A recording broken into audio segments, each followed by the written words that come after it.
വയനാട് ടൗൺഷിപ്പിനുള്ള ഭൂമി ഏറ്റെടുക്കൽ നടപടി തടയണമെന്നാവശ്യപ്പെട്ട എൽസ്റ്റൺ എസ്റ്റേറ്റ് സുപ്രീം കോടതി.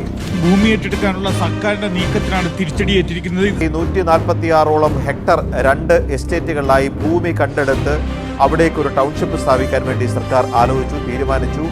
ഡിസാസ്റ്റർ മാനേജ്മെന്റ് ആക്ട് പ്രകാരം ആ ഭൂമി ഏറ്റെടുക്കാനുള്ള സർക്കാർ ഉത്തരവുമിറക്കി. നിയമപരമായ തർക്കത്തിൽ ഇപ്പോൾ അത് കുടുങ്ങി നിൽക്കുന്നു എന്നുള്ളതാണ് ഏറ്റവും പ്രധാനപ്പെട്ട സങ്കടകരമായ ഒരു വാർത്ത.